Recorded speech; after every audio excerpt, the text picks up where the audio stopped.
अस्सलाम वालेकुम dear student. तो अभी हम करेंगे स्पोनिफिकेशन टेस्ट। स्पोनिफिकेशन टेस्ट करते क्यों हैं? इसके दो तरह के टेस्ट होते हैं। एक होते हैं क्वांटिटेटिव, उसमें से स्पोनिफिकेशन नंबर हम मेजर करते हैं। एक होता है क्वालिटेटिव टेस्ट। तो आज हमने क्वालिटेटिव टेस्ट करेंगे, फिर किसी दिन क्वांटिटेटिव टेस्ट करेंगे। तो इसमें इसका पर्पज़ क्या होता है कि आप जो अगर तो क्वांटिटेटिव है उसमें शार्ट चेन या लॉन्ग चेन फैटी एसिड को चेक करना है। अगर शार्ट चेन फैटी एसिड होंगे 1 ग्राम के अंदर तो उसका जो स्पोनिफिकेशन नंबर है वो ज़्यादा होगा, और अगर स्पोनिफिकेशन नंबर बहुत ज़्यादा है तो शार्ट चेन फैटी एसिड होंगे, अगर बहुत कम है तो लॉन्ग चेन फैटी एसिड होंगे। लेकिन यहाँ पे हमने ऑयल या ट्राइग्लिसराइड की प्रेजेंस देखनी है कि है या नहीं है। अगर तो ट्राइग्लिसराइड यानी कि फैट होगा, ऑयल होगा, तो 100 बन जाएगा, और अगर नहीं होगा तो वो नहीं बनेगा। तो इसके लिए हमें क्या चाहिए? एथेनॉल चाहिए, ऑयल चाहिए, 10% NaOH का सोल्यूशन अल्कोहल के अंदर चाहिए, soap solution of detergent solution जो अभी बनाएंगे हम सोप सोल्यूशन। ठीक है, तो सोप सोल्यूशन तब बनेगा अगर ऑयल होगा, अगर नहीं होगा तो सोप सोल्यूशन नहीं होगा। तो पहले हम सोप सोल्यूशन देखेंगे, फिर उसके हम सोप के हार्ड क्रिस्टल बनाएंगे with various salt, sodium hydroxide. पहले सोप बनाएंगे और उसके साथ फिर हम हार्ड सोप बनाएंगे, ठीक है, with sodium chloride, calcium chloride, magnesium chloride. तो इसके लिए हमें चीज़ें चाहिए 10%। तो सबसे पहले आपने neat and clean test tube लेनी है, ठीक है। उसके अंदर आपने ऑयल डाल देना है, 0.5 ml या 1 ml डालना है। ऑयल डाल दिया, फिर उसके अंदर एथेनॉल डालेंगे 2 से 3 ml प्योर एथेनॉल। ताकि ऑयल एथेनॉल के अंदर स्लाइटली ऑयल जो है वो डिजॉल्व हो जाता है, ठीक है। फिर हम उसके अंदर 10 ml डालेंगे 10% NaOH का सोल्यूशन। अब NaOH क्या करेगा? हीट करने के ऊपर ग्लाइसरॉल पैदा हो जाएगी और फैटी एसिड पैदा हो जाएगी। तो जो फैटी एसिड होंगे वो अल्कली के साथ मिलके सोप बनाएंगे, यानी कि उसका जो कार्बोक्सिलिक होगा वो निकल जाएगा और वो सोप बना देगा। तो अब ये आपका सोप तब बनेगा जब आपने सोडियम हाइड्रोक्साइड का अल्कोहलिक सॉल्यूशन डाल दिया है, हीट किया है 10 से 15 मिनट तक, तो सोप बन गया, ठीक है।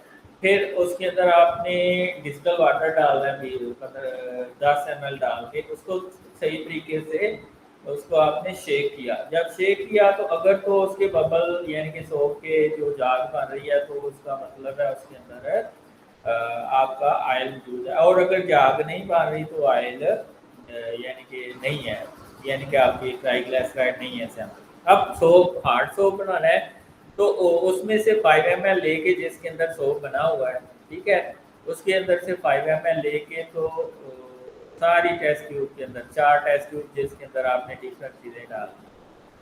पहले में आप 5 ml NaCl डाल दें, सोप बन जाएगा, फिर हार्ड सोप बन जाएगा, फिर 3 ml कैल्शियम क्लोराइड डाल देंगे, इसमें भी सोप बन जाएगा, 3 ड्रॉप फिर मैग्नीशियम क्लोराइड डाल देंगे, फिर सोप बन जाएगा।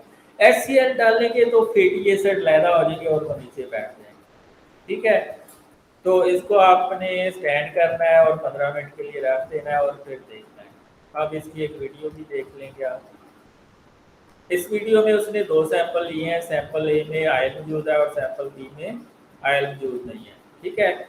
अब ये ऑयल सैंपल और ऑयल दोनों इसने डाल दिए हैं इसके अंदर। इसके बाद वो इसके अंदर एथेनॉल डालेगा। एथेनॉल इसलिए डालेगा ताकि जो ऑयल है वो एथेनॉल के अंदर स्लाइटली डिजॉल्व हो जाए, ठीक है। उसके बाद उसने क्या किया, 20% जो है सोडियम हाइड्रोक्साइड का सोल्यूशन 10 या 20% डाल, तो ये एथेनॉल दोनों के अंदर डाल दिया। एथेनॉल डालने का मकसद ये होता है कि ऑयल जो है वो स्लाइटली डिजॉल्व हो जाए एथेनॉल के अंदर।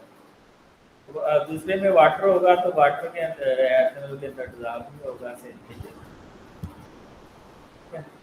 तो ये आप देखें, बॉयल किया 15 मिनट के लिए, सोडियम हाइड्रोक्साइड का सोल्यूशन डाला है दोनों में और बॉयल किया 15 मिनट के लिए, ठीक है। जब बॉयल किया तो उसके बाद हमने इसके अंदर डिस्टिल वाटर डालना है, ये निकाल दिया 15 मिनट के बाद। अब इसमें डिस्टिल वाटर डालेंगे 10 to 15 ml।